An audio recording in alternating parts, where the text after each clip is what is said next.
শুভ ক্লাসের স্টাডিতে তোমাদের সকলকে স্বাগত। বন্ধুরা, আজকে আমরা ছাত্রছাত্রীদের যারা মাধ্যমিক 2024 সালে দিয়েছিল তারা আমাকে একজন কমেন্ট করেছে এবং তোমাদের মধ্যে অনেকেরই এই প্রশ্নটা কিন্তু কমন রয়েছে, তার জন্য আজকের এই ভিডিওটা।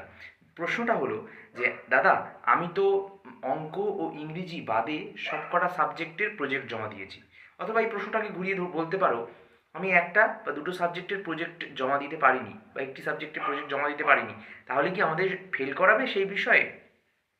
তোমাদের বন্ধুরা প্রথমেই বলে দিই যে স্কুল তোমাদের প্রজেক্টের জন্য কিন্তু নাম্বার দিয়ে থাকে। প্রজেক্ট কিন্তু পর্ষদের কাছে কোনোভাবেই মানে কোনো রকম কাজে লাগে না পর্ষদের।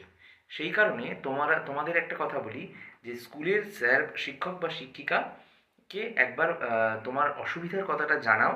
তুমি যে কারণে প্রজেক্ট জমা দিতে পারোনি, পারলে একটা তার অ্যাপ্লিকেশন লেটার লেখো, একটা বাংলায় চিঠি লেখো, চিঠি লিখে মা ও বাবার যে গার্জেন রয়েছে বা মা বাবা না থাকলে বাড়িতে যে কোনো বড় গার্জেন থাকলে তার স্বাক্ষর অর্থাৎ সই করাতে হবে, সিগনেচার সেখানে করিয়ে সেটা কিন্তু স্কুলে শিগগির জমা দাও এবং স্কুলে গিয়ে জানাও।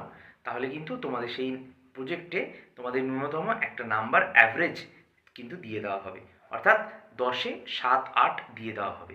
তো সেক্ষেত্রে তোমরা পাস করে যেতে পারবে। তাই বলি বন্ধুরা, যে একটি বা দুটি বিষয়ে প্রজেক্ট জমা না দিলে এই কাজটা কিন্তু তোমরা শিগগির করো, নাহলে কিন্তু রেজাল্ট খুব তাড়াতাড়ি এগিয়ে আসছে। এর রেজাল্টের পর যদি তোমরা লেটারটা জমা দাও তাহলে কিন্তু লেটারটা গ্রাহ্য হবে না। তাই মাধ্যমিক 2024 সালে যারা যারা দিয়েছো, রেজাল্টে তোমাদের ভালো নাম্বার আসুক, এটাই আমার কাম্য। তাই এই নিউজটা তোমাদেরকে দিয়ে দিলাম। ধন্যবাদ, দেখা হচ্ছে পরের ভিডিওতে।